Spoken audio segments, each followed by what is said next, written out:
Hello students, இப்போ நம்ம பார்க்க போகிறது 10ஆம் வகுப்பு கணிதம் 5வது பாடத்தில் ஆயத்தொலை வடிவியல்ங்கிற பாடத்தில் பயிற்சி 5.1ல் 7வது சம் பார்க்க போகிறோம். இது ஒரு இம்பார்ட்டன்ட் 5 மார்க். இதே மாதிரி எடுத்துக்காட்டில் ஒரு சம் வந்திருக்கு. எடுத்துக்காட்டு 5.4. ஓகே, இப்போ இதில் என்ன கொடுத்துருக்காங்க? ஏ பி சின்னு 3 புள்ளிகள் கொடுத்துருக்காங்க. இந்த 3 புள்ளிகள் என்பன ஒரு கோடமைந்த புள்ளிகள் மற்றும் a plus b equal to 1 எனில் a மற்றும் b இன் மதிப்பை காண்கன்னு கேட்டிருக்காங்க. இதுல இருக்கக்கூடிய a b யோட மதிப்பு என்னன்னு கேட்டிருக்காங்க. என்ன கண்டிஷன்ஸ் கொடுத்துருக்காங்க? a b cங்கிற இந்த 3 புள்ளிகளும் ஒரு கோடமைந்த புள்ளிகள்னு கொடுத்துருக்காங்க. அடுத்து ஒரு சமன்பாடு கொடுத்துருக்காங்க. 3 புள்ளிகள் ஒரு கோடமைந்த புள்ளிகள்னா என்ன அர்த்தம்? a b சிங்கிற 3 புள்ளிகள் ஒரு கோட்டில் அமையுதுன்னா அப்போ இது 3 புள்ளிகள் ஏபிசியால் உருவாகிற முக்கோணத்தின் பரப்பு என்ன? 0ன்னு அர்த்தம். முக்கோணம் ஏபிசியின் பரப்பு ஈக்குவல் டு 0ன்னு அர்த்தம். இப்படி ஒரு முக்கோணமே வராதுன்னு அர்த்தம்.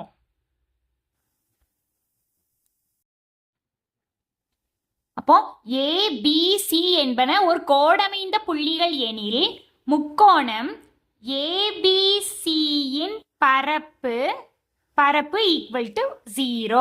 அப்போ முக்கோணம் ஏபிசியின் பரப்பு கண்டுபிடிக்க ஃபார்முலா என்ன? 1/2 modulus x1 y1 x2 y2 x3 y3 x1 y1 equal to 0. அம்புக்குறி பட போட்டு வச்சுக்கணும். இந்த ஃபார்முலாவோட மதிப்பு தான் என்ன? 0. அப்போ இந்த 3 புள்ளிகளையும் இந்த ஃபார்முலால அப்படியே பிரதிட்டு அதை 0க்கு சமப்படுத்தணும். அப்போ இந்த 3 புள்ளிகளையும் குறிச்சு வச்சுக்கோ. இது x1 y1, இது x2 y2, x3 y3. இது அப்படியே இந்த ஃபார்முலால பிரதிடு. 1/2 மாடுலஸ் x1 y1 என்ன? -3 9, x2 y2 a b, x3 y3 4 -5, x1 y1 -3 9 equal to 0. இப்போ 1/2 பிராக்கெட். இப்போ மேல இருந்து கீழே பெருக்கணும். பெருக்கி வர ஆன்சரை எல்லாம் கூட்டணும். பெருக்கினா என்ன வரும்? -3 இன்ட்டு பி எத்தனை? -3p. அடுத்து -5 இன்ட்டு ஏ, 5 இன்ட்டு ஏ எத்தனை? 5a. Minus into plus -5a. அடுத்து 9 36 பிளஸ் 36. ப்ராக்கெட் க்ளோஸ் பண்ணு. அடுத்து மைனஸ் ப்ராக்கெட் ஆரம்பி. இப்போ கீழே இருந்து மேலே பெருக்கணும். கீழே இருந்து மேலே பெருக்கினா என்ன வரும்? 9 இன்ட்டு ஏ எத்தனை? 9a. 4 into B plus 4p. அடுத்து 5 into 3 15. Minus into minus plus. இப்போ பிளஸ் 15. ப்ராக்கெட் க்ளோஸ் பண்ணு. பெரிய ப்ராக்கெட் க்ளோஸ் பண்ணு. Equal to 0. இப்போ 1/2 ப்ராக்கெட். இந்த டேம் அப்படியே எழுது. -3p -5a plus 36. இப்போ இந்த மைனஸ் எல்லாம் உள்ள கொண்டு போ. இந்த ப்ராக்கெட்டுக்குள்ள இருக்கக்கூடிய டேமோட என்ன செய்யணும்? பெருக்கணும். அதாவது குறியையும் பெருக்கணும். இங்கே மைனஸ் இருக்கு. இதுக்கு 9க்கு முன்னாடி என்ன இருக்கு? பிளஸ் இருக்கு. Minus into plus minus 9a. Minus into plus -4p. அடுத்து minus into plus -15. Bracket close பண்ணி ஈக்குவல் டு 0. இப்போ 1/2 இந்த ப்ராக்கெட்டுக்குள்ள இருக்கிற டேம் எல்லாம் பாரு. இப்போ ஃபர்ஸ்ட் ஏ டேமை பாருங்க. -5a இருக்கு, -9a இருக்கு. ரெண்டுமே ஒரே குறிகள்னா சாதாரணமாக கூட்டி மைனஸ் குறி போட்டாலே போதும். அப்போ எத்தனை? -14a. அடுத்து இங்கே -3p இருக்குது, இங்கே -4p இருக்கு. ரெண்டுமே ஒரே குறிகள். சாதாரணமாக கூட்டி மைனஸ் குறி போடணும். -7p. அடுத்து 36 -15. ரெண்டையும் கழிச்சா 36லேருந்து 15 கழிச்சா +21 ஈக்குவல் டு 0.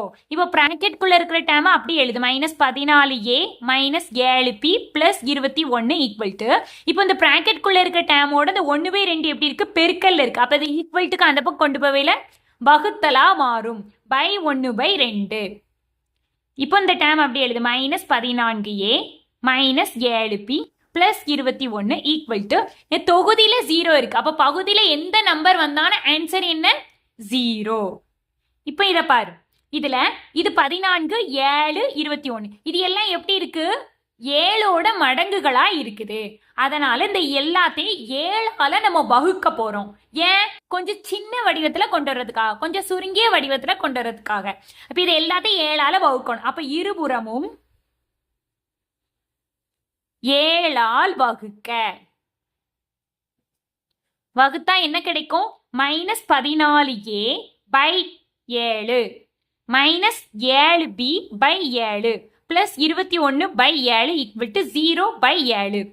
இப்போ நம்பரே வகுக்கணும். 1 7 7 7 14, 1 7 7 1 7 7 1 7 7 3 7 21 -2a -2a -1p plus 3 equal to தொகுதியில 0 இருக்கு. அப்போ பகுதியில இந்த நம்பர் வந்தாலும் மதிப்பு என்ன? 0.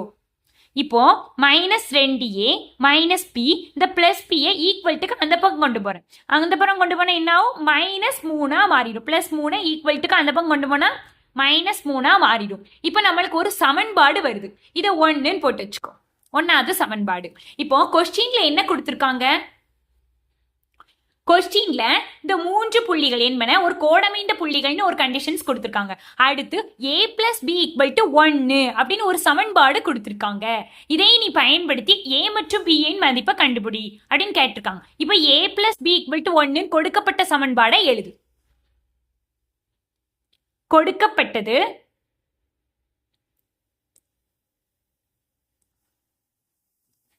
a + b = 1. இது 2வது சமன்பாடுன்னு எடுத்துக்க. இப்போ நம்மளுக்கு 2 சமன்பாடு கிடைச்சிருக்கு. இந்த 2 சமன்பாட்டுல இருந்து a மற்றும் b யோட மதிப்பு கண்டுபிடிக்கணும்னா என்ன செய்யணும்? 2 சமன்பாட்டையும் தீர்க்கணும். தீர்க்கிறதுக்கு நீக்கல் முறையை பயன்படுத்தலாம். நீக்கல் முறைனா என்ன? ஏதாவது ஒரு மதிப்பை நீக்கிட்டு ஒரு மதிப்பை மட்டும் முதல்ல கண்டுபிடிக்கணும். இப்போ நான் என்ன மதிப்பை நீக்க போறேன்னா b-யை நீக்க போறேன். ஏன் p-யை நீக்க போறேன்? இப்போ இங்க வந்து -p இருக்கு, இங்க +p இருக்குது. இந்த ரெண்டையும் கூட்டிட்டா என்ன ஆகும்? 2 வெவ்வேறு குறிகளை கூட்டுறதுக்கு என்ன செய்யணும்? பெரிய நம்பர்ல இருந்து சின்ன நம்பரை கழிக்கணும். p-ல இருந்து p-யை கழிச்சா 0 வந்துருமா? p நீக்கிறது ஈஸி. அதனால நான் p-யை நீக்கிறேன். இப்போ 1வது சமன்பாடை எழுதுறேன். 1வது சமன்பாடையும் 2வது சமன்பாடையும் என்ன செய்யறேன்? கூட்ட போறேன். இப்போ 1வது சமன்பாடு என்ன? -2a -p equal to -3. அடுத்து 2வது சமன்பாடு என்ன? a + b = 1. இப்போ இந்த ரெண்டையும் நான் கூட்ட போறேன். கூட்டினா என்ன ஆகும்? இங்க பாரு, -2a + 1a 2 வெவ்வேறு குறிகள். அப்போ கூட்டுறதுக்கு என்ன செய்யணும்? பெரிய நம்பர்ல இருந்து சின்ன நம்பரை கழிச்சு பெரிய நம்பருக்கு முன்னாடி உள்ள குறியை போடணும். 2a இருந்து 1a கழிச்சா 1a தான் வரும். பெரிய நம்பரோட குறி என்னது? மைனஸ். அடுத்து அப்போ p -p + p 2 வெவ்வேறு குறிகள். கூட்டுறதுக்கு என்ன செய்யணும்? பெரிய நம்பர்ல இருந்து சின்ன நம்பரை கழிக்கணும். கழிச்சா என்ன ஆகும்? 0 ஆயிடும். நீங்கிட்டா இப்போ ஈக்குவல் டு 3, இது -3, இது +1. அப்போ வெவ்வேறு குறிகள். பெரிய நம்பர்ல இருந்து சின்ன நம்பரை கழிச்சா 2. பெரிய நம்பரோட குறி -2.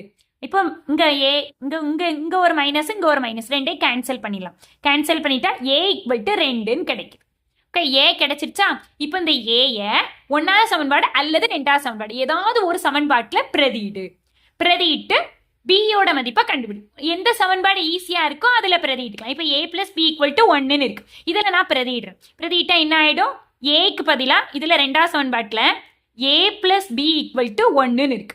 இதுல a-க்கு பதிலா அந்த 2 தூக்கி பிரதியிடுறேன். அப்போ 2 + b = 1. அப்போ b = 1. இந்த ஈக்குவல்ட்டுக்கு அந்த பக்கம் இருக்கிற 1 அப்படி போட்டு இந்த 2 ஈக்குவல்ட்டுக்கு அந்த பக்கம் கொண்டு போவையில என்ன ஆகும்? -2. அப்போ b = இது என்ன? இது பிளஸ் குறி, இது மைனஸ் குறி. 2 வெவ்வேறு குறிகள். அப்போ பெரிய நம்பர்ல இருந்து சின்ன நம்பரை கழிச்சு பெரிய நம்பருக்கு முன்னாடி உள்ள குறியை போடணும். -1 வந்துடுச்சா? a2 b -1 அவ்வளவுதான்.